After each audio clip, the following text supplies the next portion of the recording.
नमः शिवाय। ओम नमः शिवाय।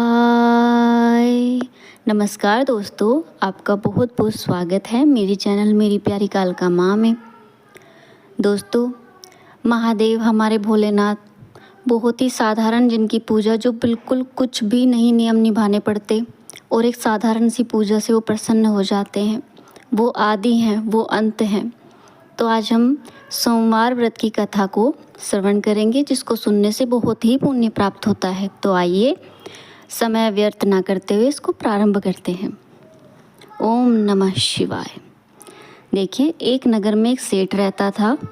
उसे धन धाम की कोई कमी नहीं थी, फिर भी वह दुखी था क्योंकि उसके कोई पुत्र नहीं था। पुत्र प्राप्ति के लिए वह प्रत्येक सोमवार को व्रत रखता था। पूरी श्रद्धा के साथ शिवालय में आकर भगवान गौरी शंकर की पूजा करता था।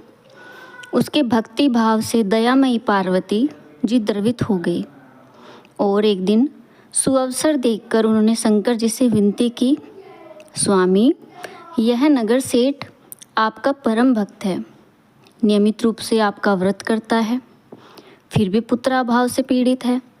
कृपया इसकी कामना पूरी करिए।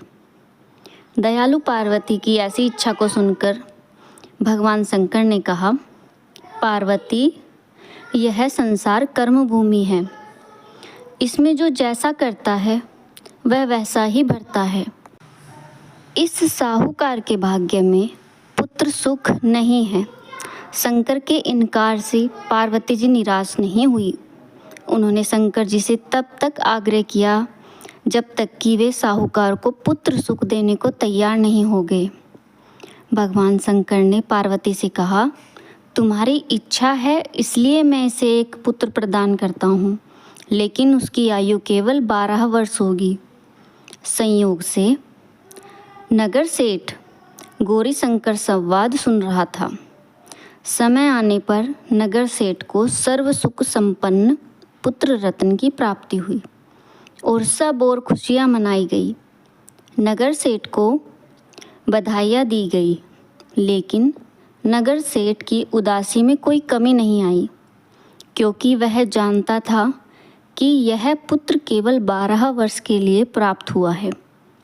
उसके बाद काल बलि से मुझसे छीन लेंगे। इतने पर भी सेठ ने सोमवार का व्रत और गौरी शंकर का पूजन हवन यथाविधि पूर्वक ही जारी रखा। जब बालक 11 वर्ष का हुआ तो वह पूर्ण युवा जैसा लगने लगा। फलतः सभी चाहने लगे कि उसका विवाह कर दिया जाए। नगर सेठानी का भी यह आग्रह था, किंतु नगर सेठ पुत्र के विवाह को तैयार नहीं हुआ। उसने अपने साले को बुलवाकर आदेश दिया कि वह पर्याप्त धन लेकर पुत्र सहित काशी के लिए कूच करें और रास्ते में भजन तथा दान दक्षिणा देते हुए काशी पहुंचकर सर्व विद्या में पूर्ण बनाने का प्रयास करें। मामा भांजे काशी को रवाना हुए। हर पड़ाव पर वे यज्ञ करते, ब्राह्मणों को पूजन कराते और दान दक्षिणा देकर हीनों को संतुष्ट करते। इसी प्रकार वह काशी की ओर बढ़ रहे थे कि एक नगर में उनका पड़ाव पड़ा था और उस दिन उस नगर के राजा की कन्या का विवाह बारात आ चुकी थी, किंतु वर पक्ष वाले भयभीत थे क्योंकि उनका वर एक आंख से काना था। उन्हें एक सुंदर युवक की आवश्यकता थी। गुप्तचरों से राजा को जब नगर सेठ के पुत्र की रूप की चर्चा का पता लगा तो उन्होंने मामा भांजे को अपने पास बुलाकर अपना उद्देश्य समझाते हुए यकीन दिलाया कि विवाह के पूरा होने तक लड़का यदि दूल्हा बना रहेगा तो वे उन दोनों को पर्याप्त धन देंगे और उनका एहसान भी मानेंगे। नगर सेठ का लड़का इस बात के लिए राजी हो गया। कन्या पक्ष के लोगों ने राजा की पुत्री के भाग्य की बहुत सराहना की। कि इसे इतना सुंदर वर मिला। जब सेठ का पुत्र विदा होने लगा तो उसने राजा की पुत्री की चुनरी पर लिख दिया कि तुम्हारा विवाह मेरे साथ हुआ है। मैं राजा का लड़का ना होकर नगर सेठ का पुत्र हूँ और विद्या अध्ययन के लिए काशी जा रहा हूँ। राजा का लड़का तो काना है। राजा की लड़की ने अपनी चुनरी पर कुछ लिखा हुआ देखा तो उसे पढ़ा और विदा के समय काने लड़के के साथ जाने से इनकार कर दिया। फलतः राजा की बारात खाली हाथ लौट गई।